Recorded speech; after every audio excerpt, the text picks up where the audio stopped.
ನಮಸ್ತೆ, ಪ್ರೀತಿ ಅಡುಗೆ ಮನೆಗೆ ಸ್ವಾಗತ.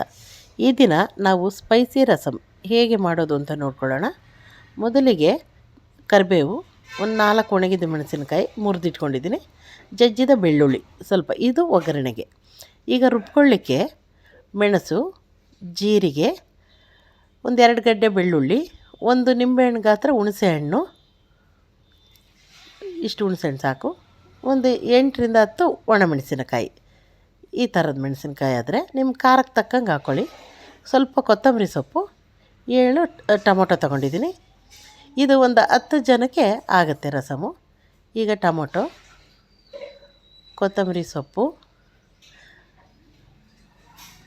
ಒಣಮೆಣಸಿನಕಾಯಿ, ಬೆಳ್ಳುಳ್ಳಿ, ಜೀರಿಗೆ, ಹುಣಸೆಹಣ್ಣು, ಮೆಣಸು ಇಷ್ಟನ್ನು ನಾನು ಸೇರಿಸ್ಕೊಳ್ತಾ ಇದ್ದೀನಿ ಒಟ್ಟಿಗೆ. ಒಂದೇ ಸರಿ ಎಲ್ಲ ಸೇರಿಸ್ಕೊಂಡು ರುಬ್ಕೊಂಡ್ರೆ ಸರಿ, ಏನೂ ಆಗೋದಿಲ್ಲ. ಸ್ವಲ್ಪ ನೀರು ಸೇರಿಸ್ಕೊಂಡು ರುಬ್ಕೊಳ್ಳಿ. ಇವಾಗ ನೋಡಿ, ನೀರು ಸೇರಿಸ್ಕೊಂಡು ರುಬ್ಕೊಳ್ತಾ ಇದ್ದೀನಿ. ತರಿಯಾಗಿರಲಿ, ತುಂಬ ನೈಸ್ ಏನು ಬೇಡ. ಈಗ ಒಂದು ಪಾತ್ರೆ ಇಟ್ಟು 3 ಸ್ಪೂನ್ ಎಣ್ಣೆ ಹಾಕ್ತಾಯಿದ್ದೀನಿ, ಸಾಸಿವೆ,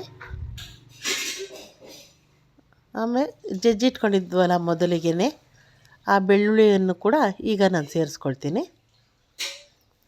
ಒಣಮೆಣಸಿನಕಾಯಿ, ಸ್ವಲ್ಪ ಕರಿಬೇವು, ಇಷ್ಟನ್ನು ಸೇರಿಸ್ಕೊಂಡು ಸ್ವಲ್ಪ ಫ್ರೈ ಮಾಡ್ಕೊಳ್ಳೋಣ. ಸ್ವಲ್ಪ ಕೆಂಪಗಾಗೋ ಥರ ಫ್ರೈ ಮಾಡ್ಕೊಳ್ಳೋಣ. ಅದು ಘಮ ಎಲ್ಲ ಬಿಟ್ಕೊಳ್ಳುತ್ತೆ. ರಸಮ್ ಆವಾಗ ತುಂಬ ಚೆನ್ನಾಗಿ ಬರುತ್ತೆ. ನೋಡಿ, ಇಷ್ಟು ರೋಸ್ಟ್ ಆದರೆ ಸಾಕು. ಈಗ ನಾವು ಮೊದಲಿಗೆ ರುಬ್ಬಿಟ್ಕೊಂಡಿದ್ವಲ್ಲ ತರಿಯಾಗಿ, ಅದನ್ನು ಸೇರಿಸ್ಕೊಳ್ತಾ ಇದ್ದೀನಿ. ಇದಕ್ಕೆ ನಿಮಗೆ ನೀರು ಎಷ್ಟು ಬೇಕೋ ಅಷ್ಟು ಸೇರಿಸ್ಕೊಳ್ಳಿ. ಇದು ತೆಳುವಿದ್ದಷ್ಟು ಚೆನ್ನಾಗಿರುತ್ತೆ. ಮತ್ತು ಇದು ಶೀತ ಚಳಿಗಾಲದಲ್ಲಿ ಮತ್ತು ನೆಗಡಿ ಆದರೆ, ಜ್ವರ ಬಂದರೆ ಊಟ ಮಾಡೋಕ್ಕೆ ತುಂಬ ಚೆನ್ನಾಗಿರುತ್ತೆ. ನೋಡಿ, ಇಷ್ಟು ಇನ್ನೂ ಸ್ವಲ್ಪ ನೀರು ಹಾಕ್ಕೊಳ್ಳಿ, ಕುದ್ದು ಸ್ವಲ್ಪ ಕಡಿಮೆ ಆಗುತ್ತೆ. ಇಷ್ಟು ಸೇರಿಸ್ಕೊಳ್ಳೋಣ, ಸಾಕು. ಈಗ ಇದಕ್ಕೆ ನಾವು ಹೊರಗಡೆ ಎಲ್ಲ ತಗೊಂಡು ಹೋಗ್ಲಿಕ್ಕೂ ಚೆನ್ನಾಗಿರುತ್ತೆ, ಬೇಗ ಹಾಳಾಗಲ್ಲ. ಹಾಗಾಗಿ ಉಪ್ಪು, ಸ್ವಲ್ಪ ಅರಿಶಿನ ಪುಡಿ ಸೇರಿಸ್ಕೊಳ್ತೀನಿ. ಮತ್ತು ನೀವು ಅಕಸ್ಮಾತ್ ಎಲ್ಲಾದರೂ ಆಚೆ ಹೋಗಿ ಬಂದಿದ್ದ ತಕ್ಷಣ ಒಂದು 2 ಮಿನಿಟ್ಸಲ್ಲಿ ನೀವು ಅಕ್ಕಿ ತೊಳೆದಿಟ್ರೆ ರೈಸು ಕುಕ್ಕರ್ ಕೂಗೋಷ್ಟೊತ್ತಿಗೆ ಇದು ರಸಮ್ ಮಾಡ್ಕೊಂಬಿಡ್ಬೋದು ನೀವು. ತುಂಬ ಸಮಯನೂ ಹಿಡಿಯೋದಿಲ್ಲ ಇದಕ್ಕೆ, ಮತ್ತು ಊಟ ಮಾಡೋಕ್ಕೆ ಕೂಡ ತುಂಬ ಚೆನ್ನಾಗಿರುತ್ತೆ. ನೋಡಿ, ಇಷ್ಟು ಕುದ್ದರೆ ಸಾಕು ಅನಿಸುತ್ತೆ. ಫ್ರಿಜ್ ಇಲ್ಲ ಅಂದರೂ ಕೂಡ ನೀವು ಇದನ್ನು ಒಂದಿನ ಹಾಗೆ ಹೊರಗಡೆ ಇಟ್ಟರೂ ಕೂಡ ಏನು ಹಾಳಾಗೋದಿಲ್ಲ, ಚೆನ್ನಾಗಿರುತ್ತೆ. ನೋಡಿ, ಇಷ್ಟು ಕುದ್ರೆ ಸಾಕು.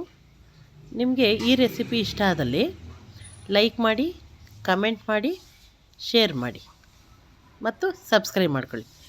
ಈ ವಿಡಿಯೋ ನೋಡಿದ್ದಕ್ಕೆ ಥ್ಯಾಂಕ್ಸ್.